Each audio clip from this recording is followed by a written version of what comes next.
Hola, bienvenidos. En esta ocasión vamos a seguir dialogando sobre Friedrich Nietzsche, pero ahora incluiremos, ya dejaremos un poco de lado a Borges, aunque lo aludiremos un tanto, pero ahora nos vamos a centrar en Nietzsche y en algún otro filósofo que todo el mundo conoce o que cree que conoce, que se llama, se le denomina, se habla y se elementa como Platón. Platón, un griego.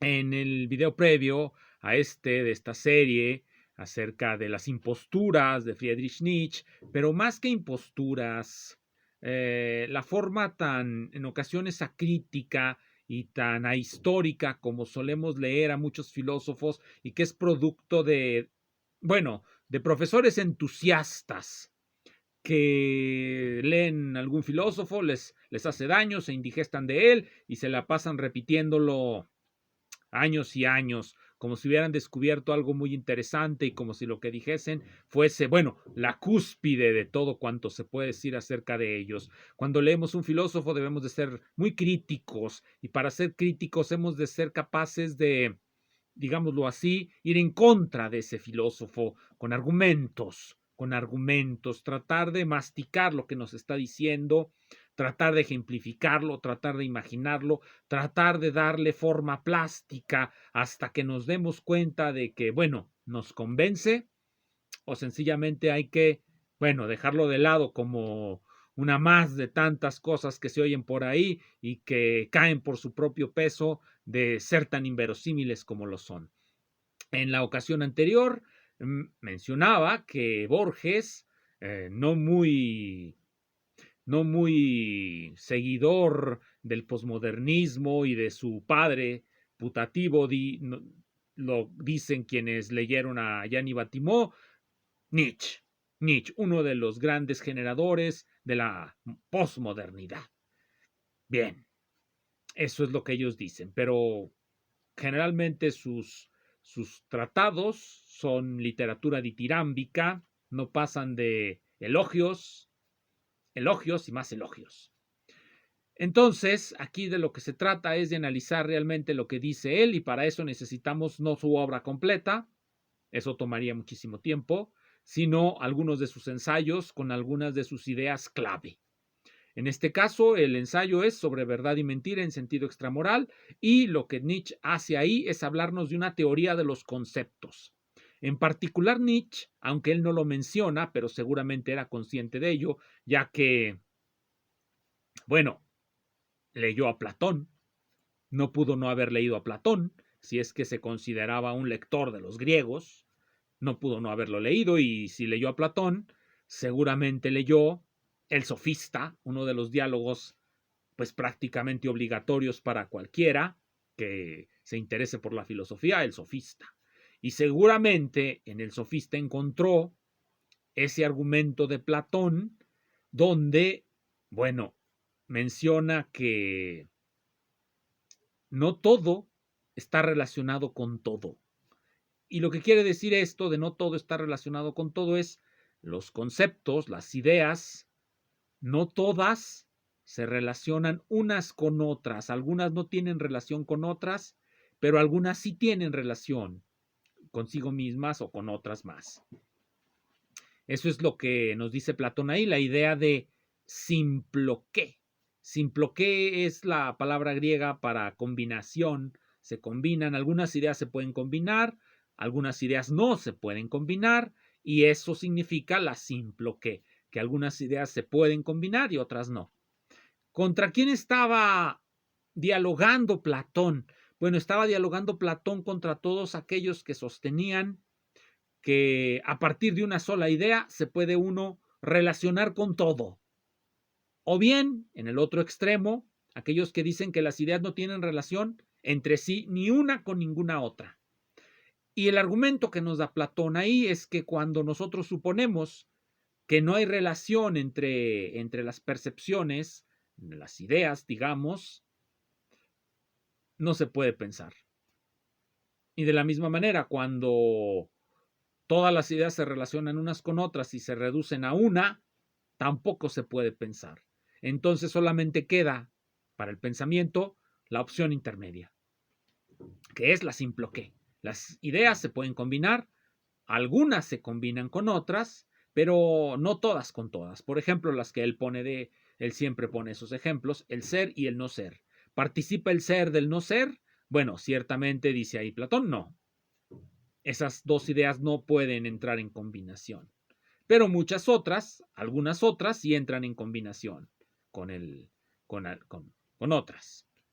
Eso es más o menos la teoría de Platón. Aquí la tengo en el Sofista. Nuevamente utilizo una edición de fácil acceso para todo mundo. Está el Platón, es la edición de... ¿Cómo se llama este editorial? Bueno, esa editorial es el Sofista, es el tomo 3, donde viene el Sofista. Déjenme les digo quién lo traduce. Son notas y traducción de Néstor Luis Cordero. Siempre es interesante saber quién es el traductor. La idea, la explicación que les acabo de comentar, viene entre los parágrafos 251 y 56. Se les pone numeritos a la lectura de Platón y letritas. Estamos en la 252 A, B, C, son los diferentes párrafos que tiene. Entonces estamos yo hablando entre 251 y 256, se puede encontrar este argumento. Aquí lo dice.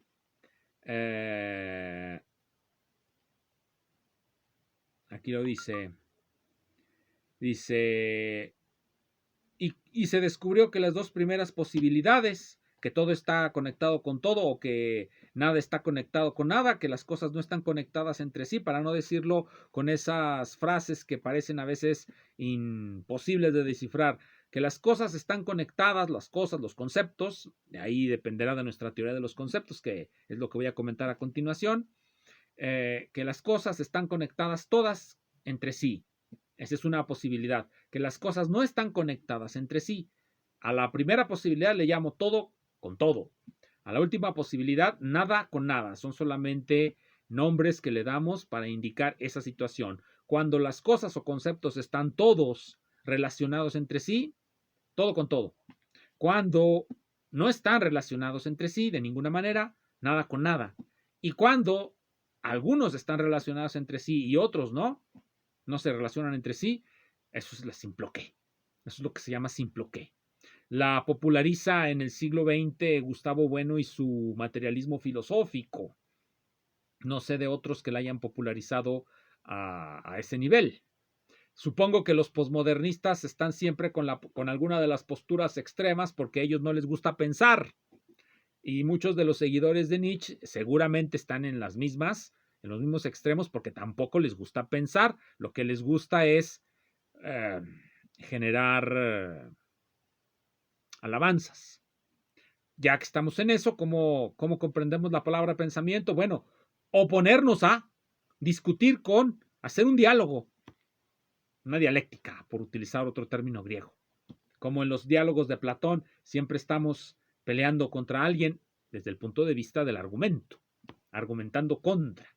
Eso es lo que significa pensar, argumentar en contra. Eso también lo sostienen los pragmatistas. Cuando pensamos, generalmente no pensamos, generalmente somos una suerte de autómatas que nos movemos dentro de nuestros hábitos cotidianos, hacemos los mismos gestos, tenemos las mismas respuestas porque funcionan. Pensamos, nos dicen los pragmatistas, cuando nos encontramos con algo que nos hace pensar. Y eso que nos hace pensar es algo que se opone a nosotros. Nosotros creemos que debemos abrocharnos las agujetas de tal manera y un día ya no funciona eso, se nos salen los zapatos, hay que pensar cómo abrocharlas de otra manera. Eso es lo que nos lleva a pensar. Eso es pensar, tratar de resolver un problema. Y cuando entramos en una argumentación, estamos también tratando de resolver un problema, una perplejidad que nos ha caído encima. Eso es pensar. Alabar no es pensar, alabar es eso, alabar. Una literatura del ditirambo, como las que abundan por ahí, pues tampoco son mucho pensamiento. Decir, Juan es el pensador esencial o Cioran es el pensador clave de nuestra época. Es un pensador imprescindible, un pensador que no podemos dejar ni hacer a un lado porque él determina esta época. Frases sin sentido, frases que no llevan a ningún lado. No. No es así. Bien, entonces estábamos en esos dos extremos, eso lo dice Platón aquí. ¿Y cómo se descubrió que las dos primeras posibilidades eran imposibles? Y se descubrió que las dos primeras posibilidades eran imposibles. Sí, entonces todo el que desee responder correctamente sostendrá la restante de las tres, que es la simploqué. Como algunas cosas consienten en hacerlo y otras no, ocurrirá aquí lo mismo que con las letras, pues también algunas de estas armonizan con otras, mientras que otras son discordantes. ¿Cómo no? Las vocales, a diferencia de las demás, son un lazo que se extiende a través de todas, de modo tal que sin una de ellas es imposible que las otras se combinen entre sí, efectivamente. Aquí está poniendo de ejemplo de lo que es la simploqué, el simple lenguaje. Y podemos ponerlo también de ejemplo lo que sería el lenguaje sirve como un buen ejemplo de lo que predica el filósofo abismal para tratar de oponerse a la verdad. Sus oposiciones a la verdad, su idea de ir en contra de la verdad es tratar de reducir esto que llamamos verdad a algo que solamente tiene validez en una región y que no es universal. Eso lo dice muy claro, aquí lo tengo nuevamente en esta edición. Pueden conseguirse una mejor o lo pueden leer en una versión alemana. No creo que haya mucho cambio. Entonces voy a usar esta. Cuando tratemos de escribir una obra erudita, citaremos en alemán. Aquí, como no es una obra erudita, pues no. Bien, voy a leerlo, lo que dice en la página 355 de su opúsculo sobre verdad y mentira en sentido extramoral. Dice lo siguiente. Si doy la definición de mamífero y luego, después de examinar a un camello, digo, fíjate, un mamífero, no cabe duda de que con ello se ha traído a la luz una verdad. Oh, sí, se ha traído una verdad. Pero es de valor limitado. Quiero decir que es antropomórfica de pies a cabeza y no contiene ni un solo punto que sea verdadero en sí. Real y universalmente válido, prescindiendo del ser humano. Bien, esa es su objeción a la verdad. Como en las ciencias se obtienen verdades, en algunos casos, dice él, antropomórficas, que esto también es discutible, pero su argumento no es realmente ese. Su argumento es que la verdad que se obtiene de las ciencias particulares no es universal. Entonces, él dice, pues no hay verdad. No hay una verdad universal, sería más bien su tesis. Supongo que los seguidores de Nietzsche podrán distinguir entre tesis fuerte, no hay verdad, ninguna verdad, lo cual ciertamente es una tontería porque sí hay algunas verdades que son evidentes, pero diría Nietzsche, limitadas al ser humano. Bien, pero las hay. Entonces no pueden decir que no hay verdad. La tesis fuerte de que no existe verdad es falaz o falsa. Pero la tesis débil es no existe una verdad universal, es la que la mayoría de los seguidores de Nietzsche gustarían de tener como algo, como la roca sobre la que se asienta su fanatismo. Por utilizar una de las frases que le gustan a los seguidores de Cioran, que a veces son también seguidores de Nietzsche. La roca sobre la que se asienta su fanatismo es la idea de que no existe la verdad en sí, por usar la traducción de esta obra. No existe una verdad en sí universal e independiente del ser humano. Todas las verdades están pues situadas, dependen del ser humano y sobre todo dependen de un lenguaje, de una serie de reglas, de las diferentes ciencias en las que se enuncian. Hay unas verdades de la física, pero serían antropomórficas, dice Nietzsche. No sé en qué momento demuestra que las verdades de la física dependen del ser humano. Ahí se nota que es bastante idealista. Hay unas verdades de la biología que también dependerían de nuestra forma de percibir las cosas, pero son verdades parciales, por lo tanto no son la verdad universal.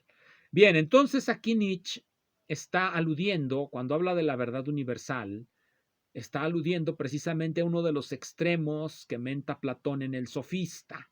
Así como muchos lectores del pensador abismal suelen no leer críticamente a Nietzsche, tampoco suelen, por ende, correlacionarlo con otras obras porque pues muchos son los que han leído al pensador abismal, filósofo del martillo, lo han leído muchos a lo largo de los ciento y tantos años que ha existido su obra sobre este planeta, lo han leído muchos. Y muchos comentarios se han vertido a su favor y en contra, como con todos los pensadores, como con todos los que escriben en una revista, tienen gente a favor y gente en contra. En diferentes niveles, por supuesto. No es lo mismo un gacetillero que publica cada quincena en un periódico al que lo ataca un presidente de la República porque no le gusta lo que dice, a las verdades infinitas del pensador del martillo. Pues no. Habría niveles. Aunque yo no creo tanto que sean muy diferentes las cosas. Es una discusión y en las discusiones se ofrecen argumentos. Y ya. Bien, entonces, volviendo al punto. ¿En qué extremo se sitúa el filósofo del martillo? ¿Supone él que todo se relaciona con todo y por lo tanto podría haber una verdad universal?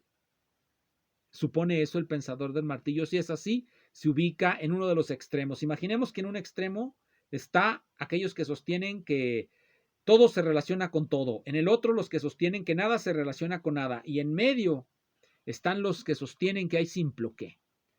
Como ya lo mentaba Borges en el cuento que mencioné la ocasión anterior, Funes el Memorioso, cuando suponemos que los conceptos son criticables porque representan resúmenes de la experiencia, por decirlo así, y sobre la base de eso los criticamos y decimos, no, es que la experiencia es variadísima, nada se repite, estamos diciendo exactamente, nada se relaciona con nada, todo se relaciona con todo, nada se relaciona con nada porque, ese es uno de los extremos en los que cae quien asume que los conceptos pues son inútiles o falsos o antropomórficos o lo que les guste llamarlo.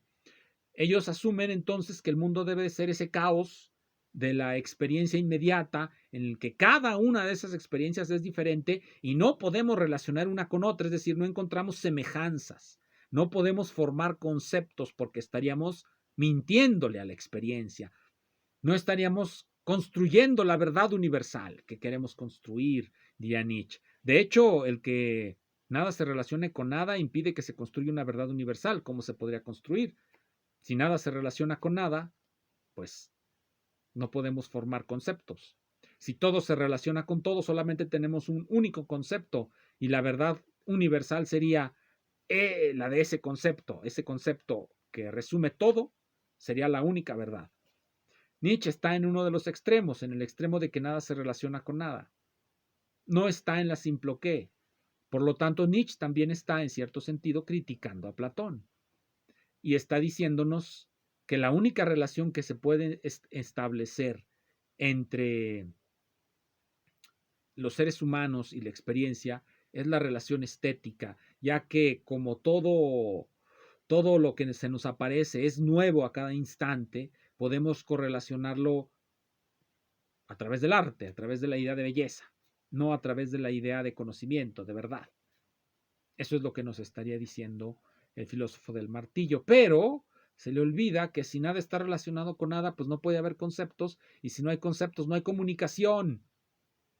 La comunicación, el lenguaje se basa precisamente en convenciones, en repeticiones y reiteraciones. Ustedes, todos los que me escuchan, comprenden lo que digo porque lo relacionan con un significado que ya conocen y los sonidos que hago los reconocen también. Su memoria reconoce las fonemas que estoy emitiendo y producen en ustedes una imagen o algo producen. Comprensión a veces o incomprensión o decir este señor está totalmente fuera de sí. Pero se necesita un reconocimiento de los fonemas para que haya lenguaje y comunicación. Como hay lenguaje y comunicación, seguramente las teorías del gran filósofo del martillo cojean de más de un lado. Pero bueno, no lo digamos.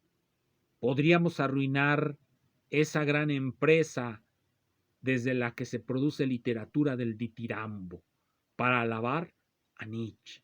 Que no hace falta, se puede hacer una gran empresa leyendo a Nietzsche y correlacionándolo con miles de cosas.